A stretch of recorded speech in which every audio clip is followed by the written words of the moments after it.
अच्छा देखिए, cash flow from operating activities start होता है। Profit before interest and tax है, ठीक है। और हम इसमें पहले ऐड करते हैं डेप्रिसिएशन। वो हम कैलकुलेट करते हैं, जितने नॉन करंट एसेट्स होंगे उतनी डेप्रिसिएशन निकलेंगी। मोटर व्हीकल की अलग होगी, इक्विपमेंट की अलग होगी। और स्टार्ट हमें डेप्रिसिएशन निकालना कहाँ से शुरू करनी है? नेटबुक वैल्यू के अकाउंट से। तो पहले नेटबुक वैल्यू का अकाउंट बनाने और डेप्रिसिएशन निकालना। फिर आएगा लॉस ऑन डिस्पोजल अगर है तो। पीबीटी अगर इंक्रीज हो रहा है,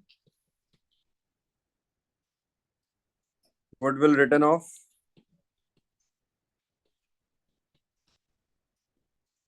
और amortisation. Sorry, goodwill return of he amortisation है, और इम्पेयरमेंट। अच्छा, इनमें से कोई दो दो चीजें या तीन चीजें ही होती है। डेप्रिसिएशन तो होती ही है, लॉस ऑन डिस्पोजल होता है, और एक आध चीज और आ जाती है सवाल में, गुडविल रिटर्न ऑफ में से या इम्पेयरमेंट में से। ज्यादातर डेप्रिसिएशन और लॉस ऑन डिस्पोजल ही होता है। फिर इसी तरह से अगर कोई नॉन कैश इनकम है, नॉन कैश इनकम में क्या आ गया? प्रॉफिट ऑन डिस्पोजल, वो माइनस हो जाता है। या फिर पीबीडी अगर कम हुआ है तो। अच्छा, इसके बाद इन्वेंट्री का डिफरेंस आता है। इंक्रीज या डिक्रीज इन इन्वेंट्री वो दी हुई होती है सवाल में, उसका फर्क लिखते हैं। तो मैं डिफरेंस इन इन्वेंट्री लिख रहा हूँ।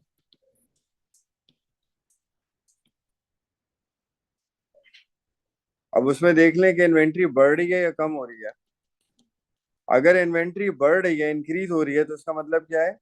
हम इन्वेंट्री को खरीद रहे हैं। इन्वेंट्री अगर एक साल में इंक्रीज हुई है, इसका मतलब इन्वेंट्री खरीदी है। इन्वेंट्री खरीदी है मतलब पैसे जाएंगे माइनस। तो इंक्रीज इन इन्वेंट्री माइनस होगा। और अगर इन्वेंट्री कम हो रही है, तो इसका मतलब इन्वेंट्री हमने बेची है, प्लस होगा। अभी वैसे भी एक ही लिख रहा हूँ क्योंकि जगह कम है।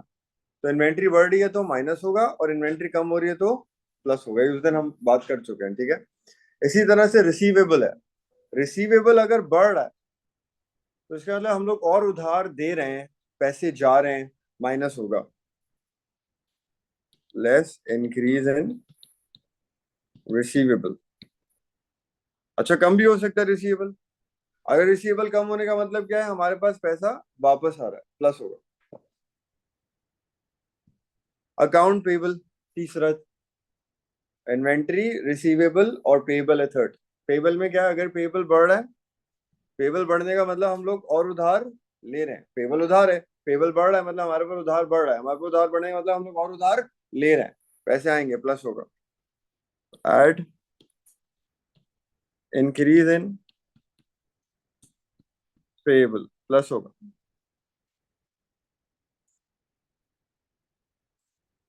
फिर अक्रूड और प्रीपेड भी देखेंगे। अक्रूड और प्रीपेड सिर्फ वो देखेंगे जो इंटरेस्ट और टैक्स के अलावा है। इंटरेस्ट का भी अक्रूड होगा सवाल में, उसका फर्क नहीं लेंगे। टैक्स का भी अक्रूड होगा, उसका फर्क नहीं लेंगे। इंटरेस्ट और टैक्स के अलावा जो अक्रूड है, वो उसका डिफरेंस लेंगे। तो अक्रूड भी पेबल की तरह ट्रीट होगा कि अगर अक्रूड बढ़ रहा है, अक्रूड भी लाइबिलिटी है। अक्रूड बढ़ने का मतलब लाइबिलिटी बढ़ रही है, लाइबिलिटी बढ़ने का मतलब उधार ले रहे हैं, प्लस होगा। तो ये इंटरेस्ट और टैक्स के अलावा है। और इन सारी चीजों के बाद दो चीजें और आएंगी। इंटरेस्ट पेड, इंटरेस्ट की भी पेमेंट वाली अमाउंट, और टैक्स की भी पेमेंट वाली amount. Tax paid, interest paid और टैक्स पेड आएगा। तो इसको सॉल्व कर लेंगे। जो भी आंसर आ रहा है प्लस में तो प्लस हो जाएगा, माइनस में तो माइनस हो जाएगा। तो इसको सॉल्व करने के बाद आ जाएगा cash flow from operating activity.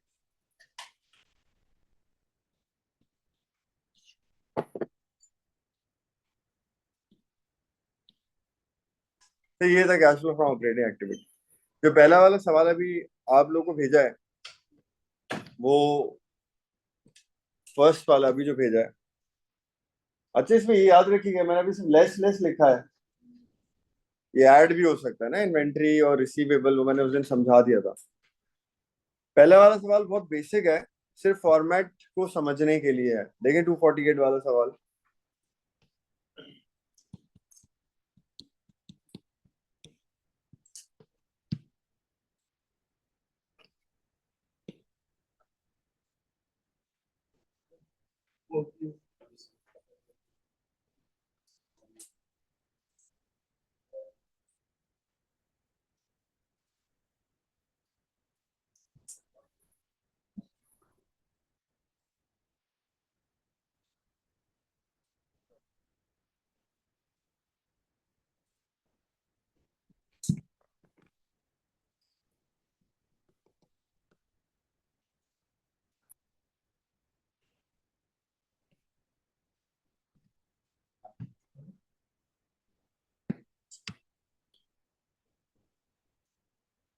देखिए ये वाला सवाल, operating profit for the year. Operating profit का मतलब profit before interest and tax. तो profit before interest and tax दिया हुआ है 1 लाख रुपए का, नजर आ रहा है? 1 लाख का प्रॉफिट हुआ है इंटरेस्ट और टैक्स से पहले, यानी कि इस प्रॉफिट से कैश फ्लो स्टार्ट होगा। फिर डेप्रिसिएशन इस सवाल में निकाल कर दी है, इसमें कैलकुलेशन नहीं है, वह फॉर्मेट समझ में आ जाए, फॉर्मेट के हिसाब से चीजें दी है, बस लिखनी है। मैं डेप्रिसिएशन लगी दो, ये दो डेप्रिसिएशन है। तो डेप्रिसिएशन क्या होती है, नेट प्रॉफिट में प्लस होती है। तो पीबीटी भी, प्रोविजन भी इंक्रीज हो रहा है, प्लस होगा। लॉस ऑन डिस्पोजल प्लस होगा। प्रॉफिट है तो इनकम है, माइनस होगा। इन्वेंट्री बढ़ रही है, इन्वेंट्री बढ़ने का मतलब, हमने इन्वेंट्री बढ़ने का मतलब, इन्वेंट्री कैसे बढ़ी होगी, खरीदी होगी, हम अज्यूम इसको इस तरह करते हैं, खरीदी होगी, खरीदने का मतलब पैसे गए होंगे, माइनस। रिसीवेबल पुराना सवाल है तो डेटर लिखा हुआ है। रिसीवेबल कम हो रहे हैं, रिसीवेबल कम होने का मतलब हमारे पास पैसा वापस आया है, उन्होंने हमें रिसीट करी है, पैसे आए होंगे तभी रिसीवेबल कम होगा। देखिए होने को तो बैड डेट की वजह से भी कम हो सकता है, डिस्काउंट की वजह से भी कम हो सकता है, लेकिन हम अज्यूम यही करते हैं, क्योंकि एक्चुअली इसकी लॉजिक क्या थी, मैंने उस दिन एसएलसी बना के दिखाया था आपको। हम रिसीट और क्रेडिट सेल में जो डिफरेंस है उसको एडजस्ट कर रहे होते हैं, कि क्रेडिट सेल कितनी लिखी भी होगी इनकम स्टेटमेंट में वर्सेस रिसीट पैसा कितना आया होगा, उसको हम एडजस्ट कर रहे होते हैं। तो फिलहाल हमको इसी तरह अज्यूम करेंगे कि डेटर अगर कम हो रहा है, इसका मतलब हमारा पैसा आया है, प्लस क्रेडिटर बढ़ रहा है, उधार है, उधार बढ़ने का मतलब उधार लिया है, पैसे आएंगे, प्लस और इंटरेस्ट पेड टैक्स पेड भी दिया हुआ है, माइनस और माइनस, पैसे जाएंगे। तो बना ले इसका cash flow from operating activities, बना ले इसका।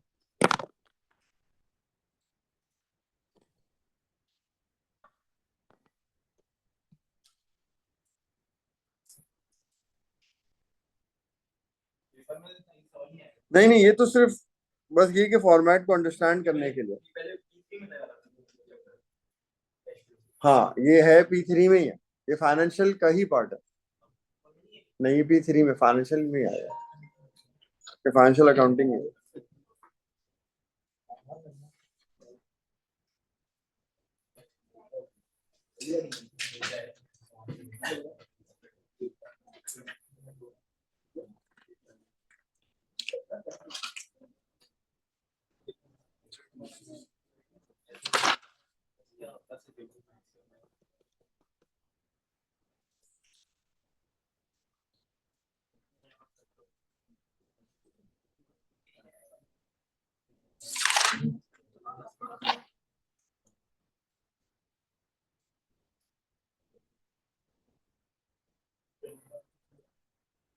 अभी फॉर्मेट देख के करते जाएं, अगर याद नहीं हुआ है फॉर्मेट तो।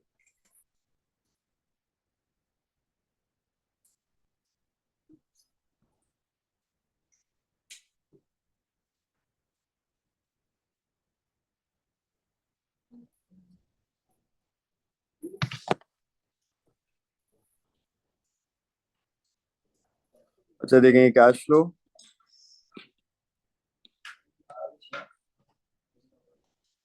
पहले आ गया ऑपरेटिंग प्रॉफिट, इससे स्टार्ट हुआ, कितना अमाउंट ऑपरेटिंग प्रॉफिट का, 1 लाख। ऐड होगा डेप्रिसिएशन,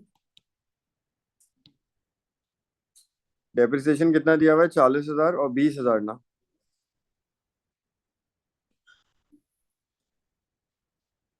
ये कौन सा है? मशीन और फिक्सचर एंड फिटिंग्स। इसके बाद इंक्रीज इन पीबीटी भी नॉन कैश एक्सपेंस होता है, प्लस होगा 1,000। उसके बाद है लॉस ऑन डिस्पोजल 8,000। ये सब हमें निकालना पड़ता है, इस सवाल में दिया हुआ है। ये भी प्लस हो गया। और गुडविल रिटन ऑफ और इम्पेयरमेंट वगैरह तो नहीं है। अब प्रॉफिट ऑन डिस्पोजल है, ये माइनस होगा।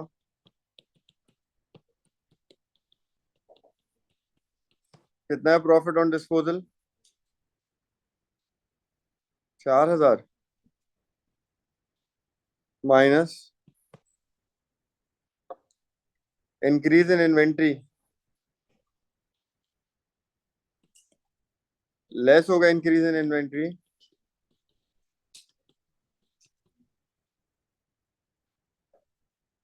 4,000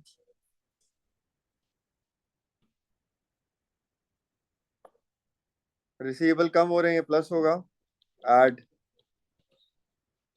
डिक्रीज इन रिसीवेबल्स,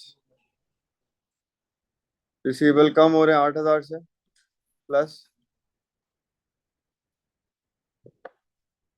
क्रेडिटर बढ़ रहे हैं,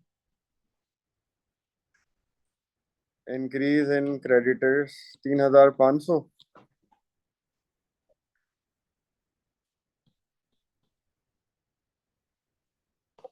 फिर इंटरेस्ट पेड और टैक्स पेड लेस होगा।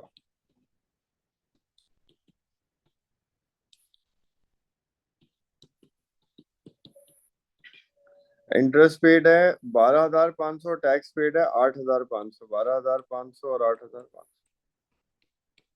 इसको सॉल्व कर लें। क्या आंसर, प्लस या माइनस? पीबीटी बढ़ रहा है तो पीबीटी बढ़ता है तो एक्सपेंस होता है ना। और एक्सपेंस इनकम स्टेटमेंट में क्या करता है? प्रॉफिट को कम करता है। तो प्रॉफिट इंक्रीज इन पीबीटी की वजह से कम हो गया होगा, लेकिन पीबीटी इंक्रीज में पैसे नहीं जाते हैं। आपने पीबीटी खुद अपने अजम्पशन से बनाया ना, और आपने बढ़ा दिया, तो आपको लग रहा है कि शायद ज्यादा बैड डेट होंगे शायद, लेकिन पैसे तो नहीं जा रहे ना। तो पीबीटी बढ़ा, उसने क्या करा? प्रॉफिट को कम कर दिया, लेकिन पैसे कम नहीं हुए, पैसे अपनी जगह है। तो इसका पैसों पे कोई इम्पैक्ट नहीं पड़ रहा, और प्रॉफिट कम हुआ वैसी वजह से। तो नॉन कैश है, तो इसलिए हम क्या करेंगे, इसको वापस प्लस कर दें। कैश वाली पोजीशन आ जाए। कितना? 51। ये वाला आंसर, ये इनका, या 1,00,000 प्लस करके, ऐसे भी है प्लस में आ रहा है, माइनस में प्लस में। 51 800 500, और ये ऊपर प्लस हो जाएगा प्रॉफिट में 151 500 आ जाएगा cash flow from operating activities. ठीक है। अच्छा, ये वाला सवाल ऐसा था कि इसमें सारी चीजें गिवन थी, आपको वैसे कैलकुलेट करनी होती, इसमें दी भी थी, बस एक फॉर्मेट को अंडरस्टैंड करने के लिए किस तरह से इसको लिखना है। अब अगला सवाल देखें, नेक्स्ट वाला, इसमें हमें कैलकुलेशन करनी पड़ेंगी। ठीक है।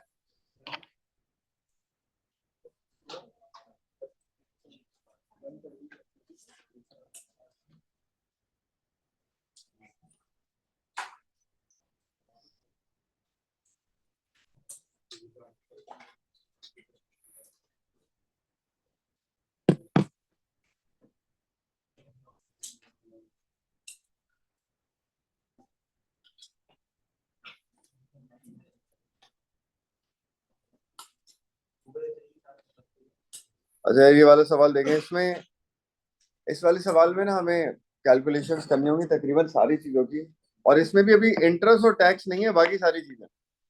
इसके बाद वाले में इंशाल्लाह इंटरेस्ट भी होगा और टैक्स भी होगा, कंप्लीट होगा है। हाँ, इस तरह का सवाल आएगा आएगा।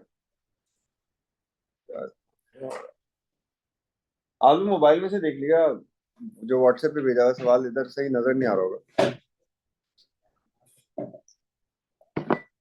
अब देखिए, इसी तरह से ना 2 साल की बैलेंस शीट दी होगी, लेकिन ए लेवल्स के बहुत सारे सवालों में कैश फ्लो के बैलेंस शीट का साल जरूर देखेगा, वो आगे पीछे करके देता है हमेशा।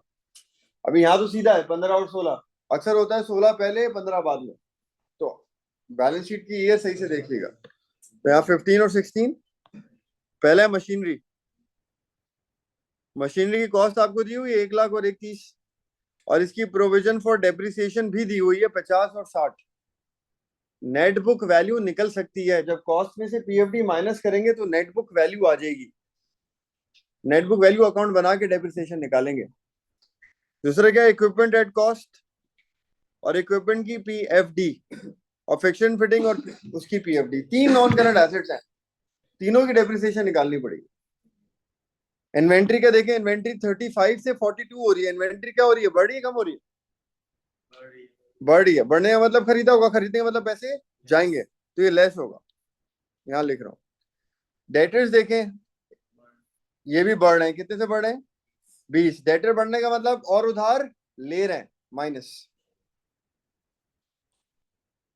क्रेडिटर 20 से 27, क्रेडिटर बढ़ रहा है, इसमें उधार बढ़ रहा है।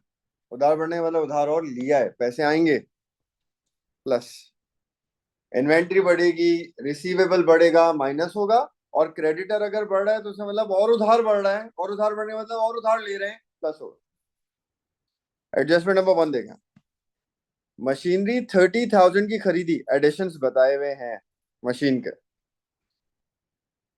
और मशीन का कुछ नहीं बताया। फिर इक्विपमेंट की बात कर रहा है, इक्विपमेंट की बात कर रहा है, फिक्सचर्स की बात कर रहा है, फिक्सचर्स की बात कर रहा है। मशीन की और कोई बात नहीं बताई, सिर्फ मशीन की एक ही बात बताई है, मशीन 30,000 की खरीदी है। मशीन का डिस्पोजल इसका मतलब है नहीं है। ये हम कैसे कह सकते हैं मशीन का डिस्पोजल नहीं है? क्योंकि आप खुद देखें, मशीन की कॉस्ट देखें शुरू में कितनी है, 1 लाख। खरीदी कितने की? 30। कितनी हो गई खरीदने के बाद? 130। यही सीडी है, यही दूसरे साल की वैल्यू ना, 130। अगर बेची होती तो ये कम होती ना, 100 की तो पहले से थी, 30 की खरीदी, कितनी हो गई? 130। कोई भी बिकी होती तो 130 नहीं आता, कम आता कुछ, तो इसका मतलब डिस्पोजल नहीं है।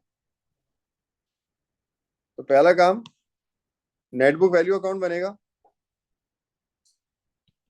Machine net book value account depreciation के लिए, ब्रॉट डाउन, एडिशन, डिस्पोजल और सीडी। ब्रॉट डाउन की वैल्यू कितनी है पहले निकालना पड़ेगा, नेट बुक वैल्यू आएगी। नेट बुक वैल्यू अकाउंट बनाए, नेट बुक वैल्यू निकालनी पड़ेगी। 1 लाख में से 50,000 माइनस करें, कितनी आएगी नेट बुक वैल्यू? और 130 में से 60 निकालें, 70। तो बीडी आया 50, सीडी आया 70, एडिशन उसे बताया हुआ है कितने का हुआ है, 30। डिस्पोजल के लिए चलें फिर भी आप इस तरह नहीं तो इस तरह देख लें। डिस्पोजल के लिए आपने कह रहा, आपने बनाया कॉस्ट अकाउंट, ताकि चेक करें डिस्पोजल है या नहीं है। कॉस्ट का बीडी कितना था, 1 लाख। सीडी कितना, 130। कॉस्ट अकाउंट में एडिशन कितना आया, 30। आपने कहा डिस्पोजल निकल जाएगा यहाँ पे, यहाँ से। यहाँ आप देखें, 100 और 30, 130, और यहाँ पे भी 130 है, डिस्पोजल की जगह है ही नहीं। तो यहाँ पे इसका मतलब डिस्पोजल है ही नहीं इस सवाल में मशीन का, डेप्रिसिएशन निकल जाएगी।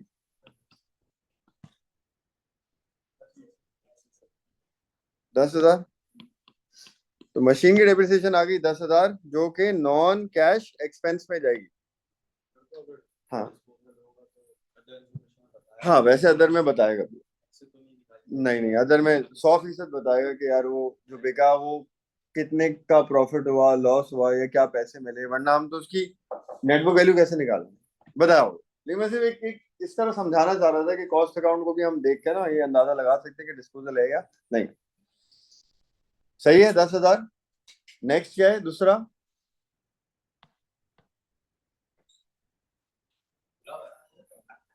नहीं, हम लोग क्लास थोड़ी देर में स्टार्ट होगी, थोड़ी देर। दूसरा कौन सा है मशीन के बाद? नेक्स्ट इक्विपमेंट है। अच्छा, इक्विपमेंट का भी नेटबुक वैल्यू अकाउंट बनेगा, थोड़ी नहीं काफी देर। इक्विपमेंट कितना है यार, 150 और, यार मोबाइल से देख लें, यहाँ तो नजर नहीं आ रहा। 150 और 35 है ना? नहीं, नेटबुक वैल्यू निकालनी है पहले हमें, 85। ठीक है, अच्छा हम दूसरा अकाउंट बनाते हैं इक्विपमेंट का। Equipment net book value account, BD, addition, disposal और सीडी।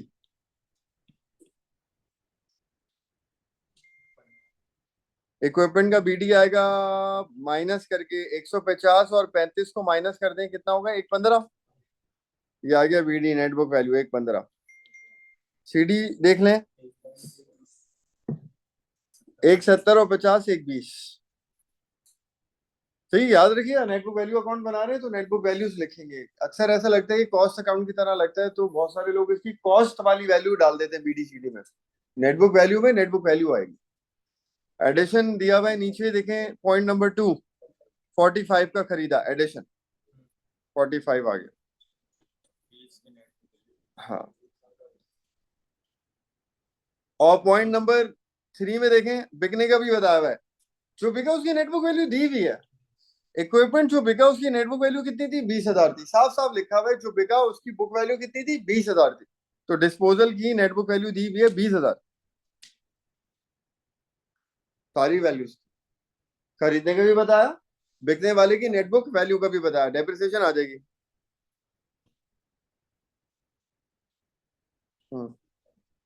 20,000, 20,000 आ गया डेप्रिसिएशन। ये भी क्या है? Non cash expense.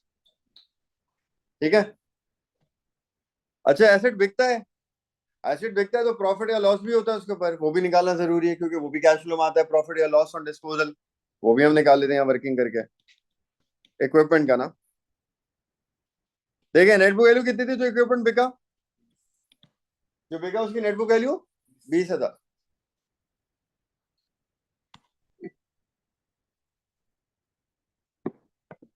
पैसे कितने मिले इसको बेच के? ये बताया भाई, देखिए वो सोल्ड फॉर 12,000। तो हम बोलेंगे 20,000 की चीज 12,000 में बेच दी, तो क्या हो गया? लॉस हो गया। कितना लॉस हो गया? 8,000 का लॉस हो गया। एक्सपेंस, ये भी नॉन कैश एक्सपेंस है ना, loss on disposal, non cash expense. ठीक है। अब एक आखिरी नॉन करंट एसेट रह गया इस सवाल का, जिसकी डेप्रिसिएशन हमें निकालनी है, वो है फिक्शन फिटिंग। उसका भी नेटबुक वैल्यू अकाउंट बनाते हैं। बीडी, एडिशन, डिस्पोजल और सी।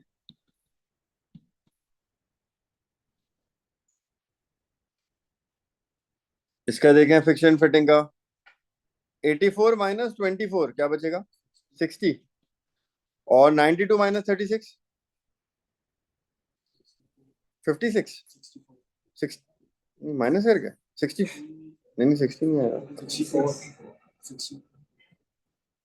नहीं नहीं नहीं 64 नहीं आया, 54, 54। कितनी है? 60,000 और नेटबुक वैल्यू 54 आई है। सही है, 60,000 और 54। ये नेटबुक वैल्यू का बीडी और सीडी आ गया ना। एडिशन के लिए पढ़ते हैं, पॉइंट नंबर 3 देखें, 4 देखें। 34,000 के खरीदे फिक्चर्स, 34 के खरीदे, 56, 56, 56, 56, 56।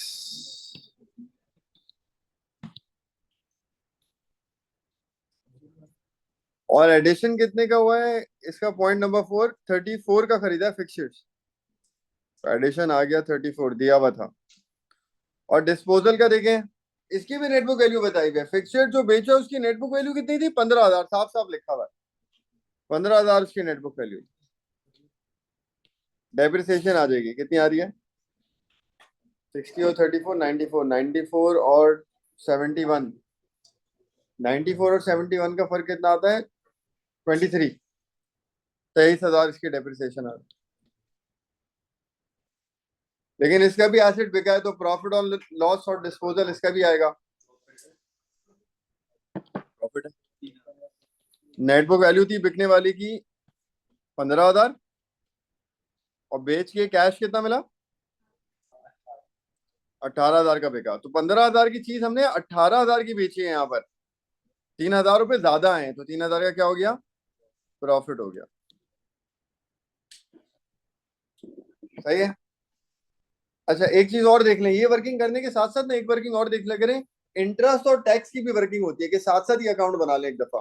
लेकिन यहाँ देखिए सवाल में अगर इंटरेस्ट और टैक्स होता तो वो इधर लाइबिलिटी, करंट लाइबिलिटी के अंदर दिया हुआ होता, इंटरेस्ट और टैक्स, उसका भी अकाउंट बनता है इंटरेस्ट और टैक्स, लेकिन नहीं, इंटरेस्ट और टैक्स नहीं है सवाल। तो सवाल स्टार्ट करें। Cash flow statement for the year होती है, ये भी इनकम स्टेटमेंट की तरह पूरे साल की होती है। स्टार्ट होगी ऑपरेटिंग प्रॉफिट से। ऑपरेटिंग प्रॉफिट देखिए सबसे आखिरी एडजस्टमेंट में दिया हुआ है लास्ट में, कितना है इस साल के? 1,20,000। तो ऑपरेटिंग प्रॉफिट 1,20,000। ऐड करेंगे पहले डेप्रिसिएशन, 3 डेप्रिसिएशन निकाली हमने। पहला कौन सा था? मशीन। दूसरी कौन सी है? इक्विपमेंट है। और तीसरी फिक्सचर एंड फिटिंग। ये कितनी कितनी है? 10,000, 20,000 और 23,000। 10, 20, 23। 10,000, 20,000 और 23। फिर है लॉस ऑन डिस्पोजल। हाँ, एक ही है लॉस ना, 8,000। दूसरे पे तो प्रॉफिट हुआ है, लॉस एक ही है, 8,000। अच्छा, अब देखते हैं जो फॉर्मेट की चीजें। प्रोविजन फॉर बैड डेट बढ़ रहा नहीं बढ़ रहा? पीबीटी अगर होता तो वो डेटर के नीचे होता, यहाँ माइनस हो रहा होता। पीबीटी नहीं है इस सवाल में। गुडविल रिटर्न ऑफ को देखें, नॉन करंट एसेट में होती है गुडविल रिटर्न ऑफ, वो भी नहीं है, तो नहीं है। अब आ जाए नॉन कैश इनकम्स पे, वो है यहाँ पर, लेस होगी। वो क्या है? Profit on disposal. 3,000 का प्रॉफिट हुआ था उसके ऊपर ना, फिक्सर्स के ऊपर। इसके बाद इन्वेंट्री का फर्क देखेंगे फौरन। इन्वेंट्री बढ़ रही है 35 से 42, 7,000 से बढ़ रही है, माइनस, लेस होगा इंक्रीज इन इन्वेंट्री 7,000। और डेटर्स को देखें, डेटर भी बढ़ रहे हैं 20,000 से, लेस होगा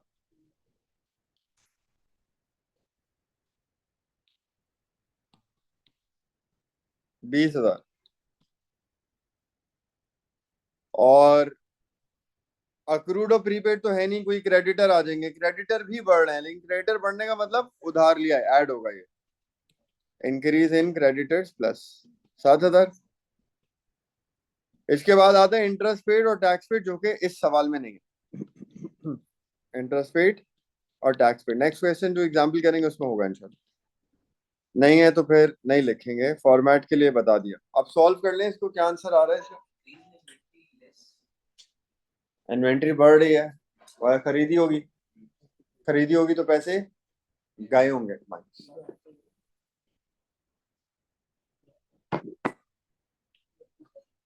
क्या आ रहा है? 10 और 20, 20,000 20,000 से कट गया, 7,000 7,000 से कट गया, 3,000 23 में से 3 में से कट गया, यहाँ बचा 20, 10 और 8, 18, 38। 38 आंसर आ गया। प्लस में आंसर है तो इसलिए ऊपर प्लस होगा, तो 120 प्लस 38 कितना हो जाएगा? 158। ये हो जाएगा cash flow from operating activities.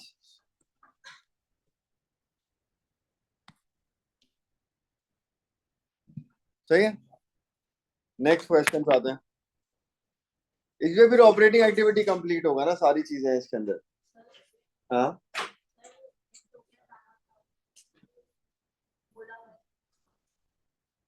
चलिए कुछ।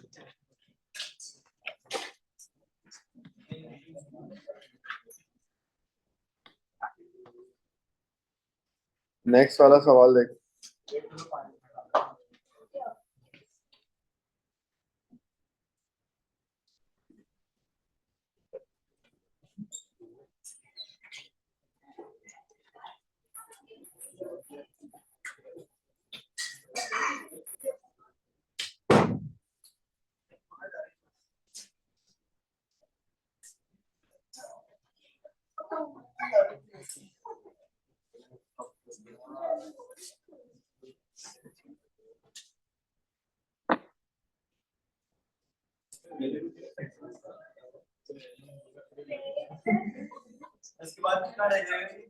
कैश फ्लो बस 2 सेक्शन रह जाएंगे, ऑपरेटिंग और फाइनेंसिंग। उसमें मतलब वर्किंग नहीं है, उसमें इतने कोई टी अकाउंट्स नहीं है। है। अच्छा खाते कर लेंगे यार इंशाल्लाह। कल इसको खत्म कर देंगे, परसों से ईयरली शुरू कर देंगे।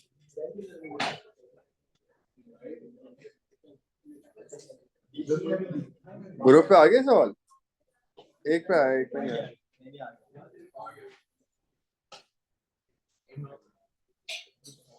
हैं एयर ड्रॉप यार, ये वाला सवाल देखें आप लोग, स्टार्ट करें यार, जल्दी कर लें, ये ऑपरेटिंग अच्छा है ना, सही से हो जाए वरना मुश्किल है।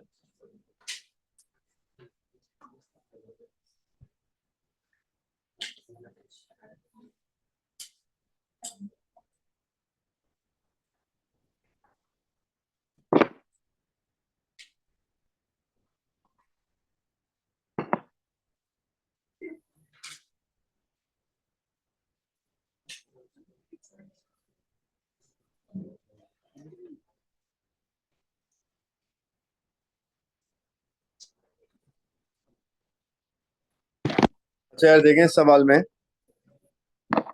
सबसे पहले अब बैलेंस शीट में आप ईयर देखें, ऊपर ईयर में मसला है। पहले 2002 दिया हुआ है, फिर 2001 है, यानी कि पहले जो अमाउंट्स हैं वो कैरेड डाउन हैं और आगे वाली ब्रॉड डाउन है। ठीक है, तो लैंड एट वैल्यूएशन देखें, पहले 2001 को देखिएगा, कितनी थी साल की शुरू में 1600, आखिर में भी कितनी है 1600। तो लैंड तो वैसे ही डेप्रिशिएट नहीं होती और लैंड की वैल्यू भी सेम है, तो लैंड का हमें कोई डेप्रिसिएशन वगैरह निकालने की जरूरत नहीं है, फिलहाल हम लैंड को इग्नोर कर देते। बिल्डिंग्स, बिल्डिंग की कॉस्ट दी हुई है 1200 और 1200, देखिए कॉस्ट बिल्डिंग की नहीं बदल रही। बिल्डिंग की कॉस्ट ना बदलने का मतलब क्या है, ना खरीदी है ना बेची है, क्योंकि अगर खरीदी होती तो बढ़ गई होती ये कॉस्ट, बेची होती तो ये कम हो गई होती। सेम होने का मतलब ना खरीदी है ना बेची, नो चेंज। डेप्रिसिएशन निकलेगी, पीएफडी दी हुई इसकी 144 और 168। तो हम नेटबुक वैल्यू अकाउंट बनाएंगे जैसे बनाते हैं। प्लांट एंड इक्विपमेंट 729 1125, यहाँ कॉस्ट बदल गई है, तो हो सकता है खरीदा भी है बेचा भी है। पीएफडी 212 से 327। अब बता रहे प्लांट जिसकी कॉस्ट 92 थी वो बेच दी 20,000 की, तो बिकने वाले की कॉस्ट, डिस्पोजल की कॉस्ट हमें बताई, जो बिका उसकी कॉस्ट कितनी थी 92, बेच के पैसे कितने मिले 20,000। डेप्रिसिएशन निकाल के दी हुई इसने, 75,000 की डेप्रिसिएशन लगी थी, जो बिका उसकी, जो बिका उसकी दी हुई है। इस साल जो सारे प्लांट मशीन पे लगी है वो नहीं दी हुई, जो बिक गया ना उसकी डेप्रिसिएशन दी हुई कि 75 लगी थी उसमें। तो सॉल्व कर लें, लैंड की तो वर्किंग नहीं करनी है आपने, बिल्डिंग की करनी है और प्लांट एंड इक्विपमेंट करनी है। डेप्रिसिएशन निकाल लें नेटबुक वैल्यू अकाउंट बना के।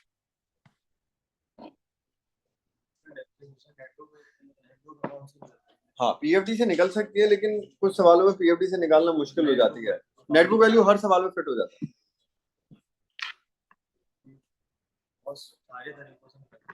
नहीं बस नेटबुक वैल्यू, बस बस बस नेटबुक वैल्यू से हर तरह से आ जाए।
हो गया, सॉल्व हो गया, डेप्रिसिएशन निकाल लिया आप लोगों ने।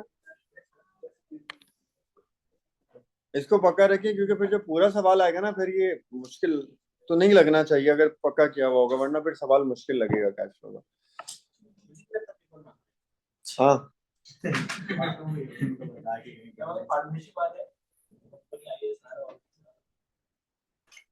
आ सकता है कैश फ्लो। नहीं आया था ना लास्ट ईयर, देखा था 24 का किया था सॉल्व। आ सकता है कैश फ्लो, आ सकता है। हाँ, कैश फ्लो कम आ रहा है, कैश फ्लो बहुत कम आ रहा है। ऐसा है कि काफी सालों के बाद आया था, एक आध साल पहले आया था, मुझे 24 का नहीं पता, आया नहीं आया। आ सकता है, नहीं आया मेरे ख्याल से, आ सकता है कैश फ्लो, लेकिन आसान है, अच्छा टॉपिक है, इनकम स्टेटमेंट बैलेंस शीट की तरह ही है।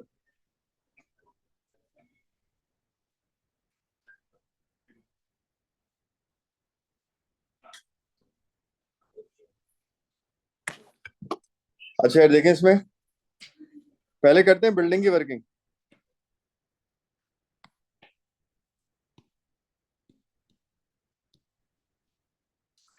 बिल्डिंग का net book value account, BD, addition, disposal और सीडी। बिल्डिंग की नेटबुक वैल्यू शुरू में क्या होगी, 2001, ये वाली देखिएगा पहले इधर। 1200 में से 144 माइनस करें, क्या आता है? 1056 नेटबुक वैल्यू का बीडी, और 1200 में से 168 माइनस करें, कितना? 1032। तो ब्रॉड डाउन 1056 है और सीटी 1032। तो 1056 और 1032, बैलेंस शीट की ईयर जरूर देखिएगा। ज्यादातर जितने पास पेपर में सवाल है ना, ज्यादातर में यही है, पहले 2002 है, फिर 2001 है, यानी पहले सीडीज है फिर बीडीज है। एडिशन तो हुआ ही नहीं है बिल्डिंग का, डिस्पोजल भी नहीं हुआ है बिल्डिंग का, डेप्रिसिएशन आ जाएगी डायरेक्ट, कितनी आ गई? 24,000 डेप्रिसिएशन आ गई, नॉन कैश एक्सपेंस। बिका भी नहीं है तो, जब बिका ही नहीं है तो प्रॉफिट और लॉस और डिस्पोजल निकालने की जरूरत नहीं है। दूसरा क्या है, प्लांट एंड इक्विपमेंट।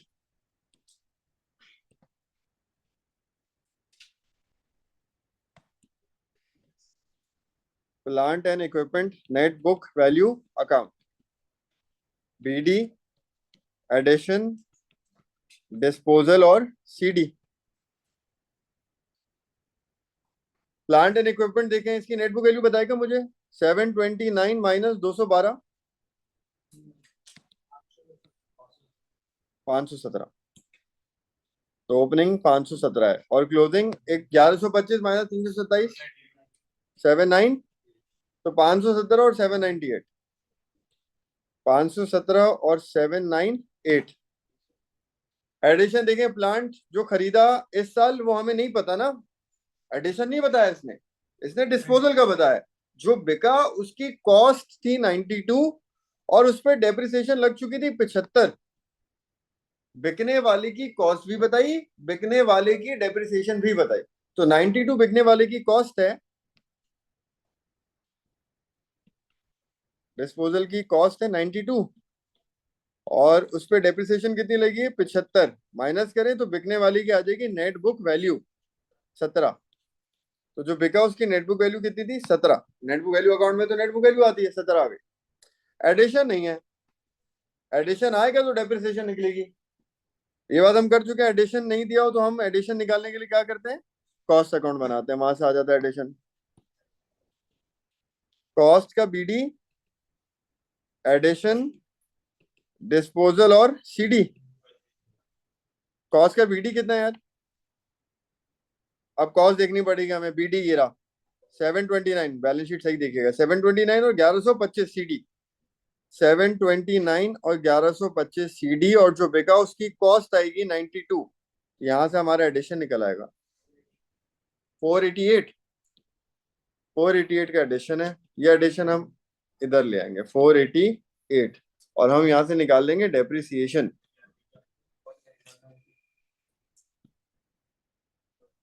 190, 190 आ गया डेप्रिसिएशन, नॉन कैश एक्सपेंस। ठीक है।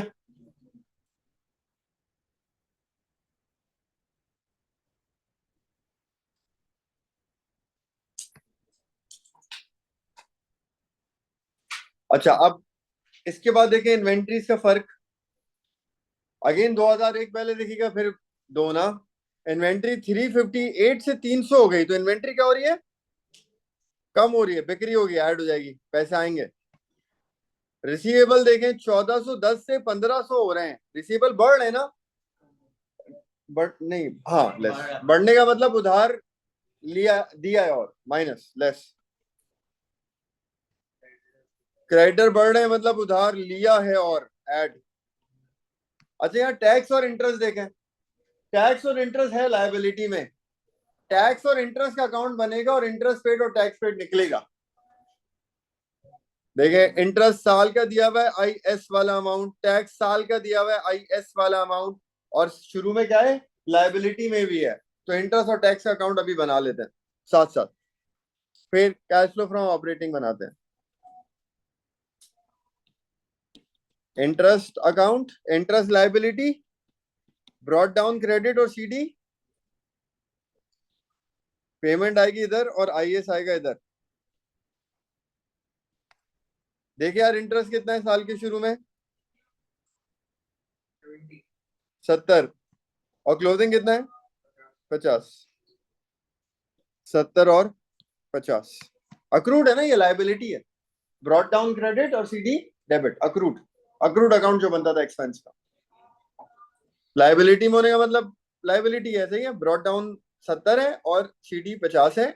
और आईएस देखें कितना है इंटरेस्ट का? 80। आईएस 80 है, तो हमें निकाल लेंगे हम इंटरेस्ट के पैसे कितने भरे, हमारे पास से कैश फ्लो पैसा कितना गया। 100 आएगा। Interest paid is 100। Tax paid भी निकाल लेते हैं साथ साथ, सेम अकाउंट बनेगा। Liability, brought down credit, CD debit, payment कितनी हुई पता नहीं, आईएस हमें दिया हुआ होगा। टैक्स का देखें, बीडी 375 है और 310 हो रहा है, तो 375 बीडी है, 310 सीडी है, आईएस दिया हुआ है 250, और पेड आ जाएगा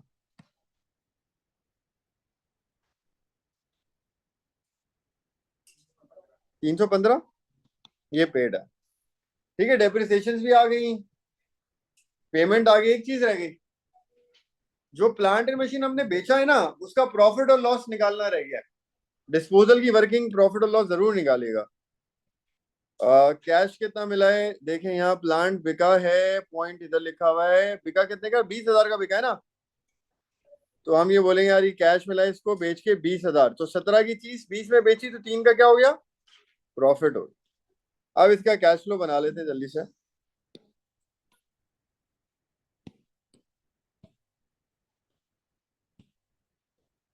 यार समझ लें, operating cash flow from operating पक्का हो गया ना, तो आपका कैश फ्लो पक्का हो गया। अभी आप देखेंगे आगे, इन्वेस्टिंग और फाइनेंसिंग की तो कोई वर्किंग है ही नहीं, कोई वर्किंग नहीं है खास।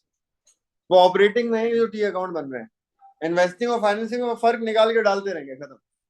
जैसे इन्वेंट्री की वर्किंग कर रहे हैं, रिसीवेबल की वर्किंग कर रहे हैं, मेन चीज ऑपरेटिंग ही है बस। तो याद है ऑपरेटिंग प्रॉफिट, इस सवाल में ऑपरेटिंग प्रॉफिट कितना गिवन है? 110। 110 आ जाएगा ऑपरेटिंग, 110 ही लिख देते हैं। डेप्रिसिएशन हमने निकाली है दो की, एक बिल्डिंग की निकाली है और एक प्लांट एंड मशीन की निकाली है ना। देखें ये रही, बिल्डिंग की कितनी डेप्रिसिएशन है? 24। और प्लांट एंड इक्विपमेंट कितनी? 190। ये आ गई 24 और 190। डेप्रिसिएशन दो ही थी।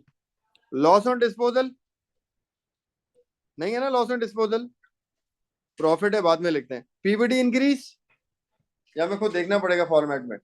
पीबीडी होता तो डेटर के नीचे होता, सवालों में आता है, नहीं है पीबीडी। गुडविल है ही नहीं, तो गुडविल रिटर्न ऑफ कहां से होगी? बस नहीं है। अब आप आ जाए प्रॉफिट ऑन डिस्पोजल पे, जो लेस करना है। प्रॉफिट हुआ है डिस्पोजल पे ना, प्लांट एंड मशीन पे ना, कितना प्रॉफिट हुआ है? 3,000 माइनस।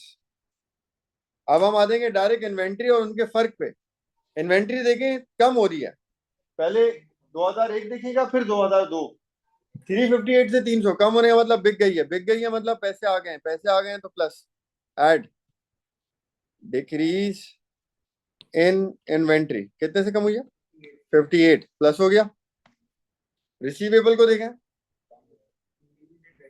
इंक्रीज हुआ है मतलब उधार और दिया है, minus less increase in receivables कितना है 90 माइनस, और पेबल को देखें क्या हो रहा है, पेबल बढ़ रहा है मतलब उधार लिया है, पैसे आएंगे, ऐड कितना बढ़ा है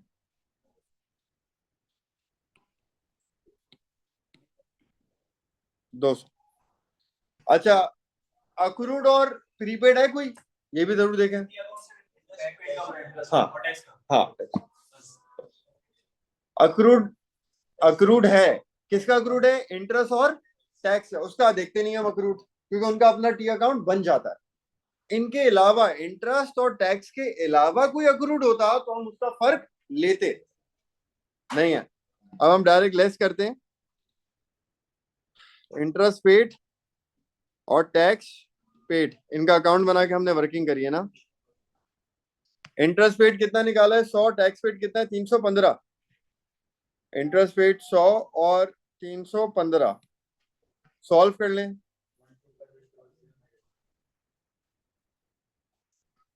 ये क्या आएगा, ये निकाला है बात, तुमने नीचे निकाला है, क्या निकाला है 1258 मतलब 30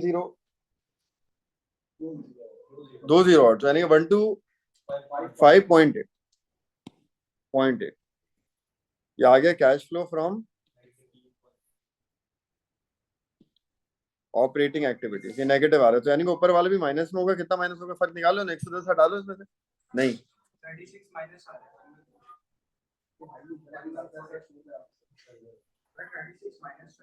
क्या चीज -36 आ रहा है। ये या ये ऊपर वाला, नहीं यार -36 होता तो आंसर नेगेटिव कैसे होता, गलत है, चेक कर ले, चेक कर ले, दोबारा कर ले।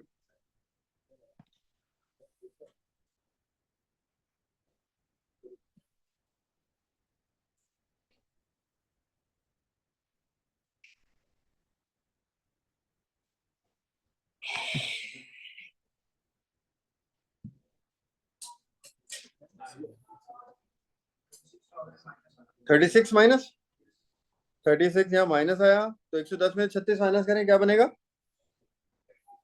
74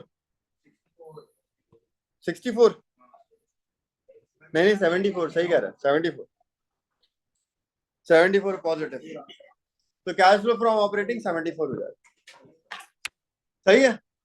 इसमें कोई मसला किसी को, यहाँ तक क्लियर है। अब इन्वेस्टिंग और फाइनेंसिंग कल करके इसको खत्म करके कल इसका सवाल भी कर लेंगे इंशाल्लाह, परसों से हम ईयरली बात पर शुरू कर लेंगे, ठीक है, तो सारी चीजें कंप्लीट हो जाएंगी इंशाल्लाह।